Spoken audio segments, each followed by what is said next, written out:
Hello! If you're watching this video, you have one of these wireless headphones. In this clip, we're going to show you how to connect your Sennheiser RS160 to your television. The pack should contain an audio cable, the Y adapter for charging, the power supply, and two AAA batteries.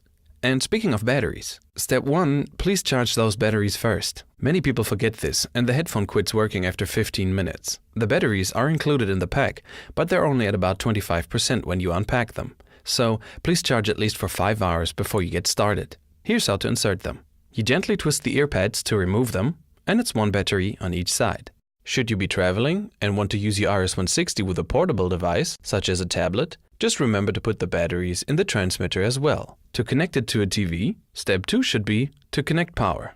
Connect the power cable to a wall outlet, and at the transmitter, the pin goes right here. You might want to connect the Y adapter to the power cable right away because that's where you'll also charge the headphone, like so. Now step 3, connect audio. Let's assume your batteries are fully charged. The transmitter only has one place to connect the audio cable. It's right beside where you connected power, at the audio input. Beside it is the volume control. For starters, set it on 12 o'clock. Later when you use the headphone and you find you need amplification, you can turn it further to the right. Now to the TV. Depending on brand and model, your television's backside could look like this. Or this. Or this. Pretty much always different. In the best case, you'll find a headphone output like this. Connect your RS160 here, turn on the TV, and maybe look in your TV settings menu to see if you find an independent volume control for the headphone output in there. If you do, just make sure that's turned up to maybe about 90%. Otherwise, the transmitter won't receive sound from your television. By now, you'd be ready to go. However, if your TV goes silent after you've connected at its headphone output and you don't find anything whatsoever in your settings menu, you might want to connect your RS160 differently, because now, if you're watching TV with other people and you would like to use your wireless headphone, they won't have sound. Here's a solution for that. If your TV has an RCA output in the back, you can use it for your RS160 with an adapter like this.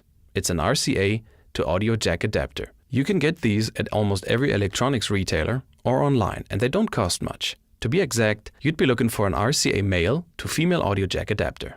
To see if you have RCA available on your television, look for red and white connections. But bear in mind, some might not work for you. In this picture you can see it says component in, or here it says audio in, and there's a little symbol, a circle with an arrow going into it. You cannot use these for your wireless headphone. What your TV needs to have is a port that says audio or audio output, usually indicated with a circle with an arrow pointing out of it. That's the one. Take the RCA to mini jack adapter, connect it to the TV, and connect the included audio cable onto the adapter and the transmitter on the other end. Done. Connect your RS160 like this, and your TV's loudspeakers will remain working.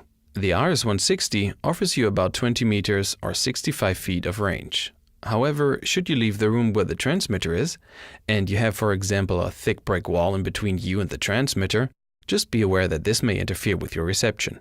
Let's assume you've connected sound. You can now turn the headphone on. Transmitter and headphone connect automatically, and the blinking lights will look like this. That's only about once every 5 seconds. That means you're good to go. If you'd like to look at the instructions, you can download the manual in the link below this video, or go to Sennheiser.com. Thank you for watching.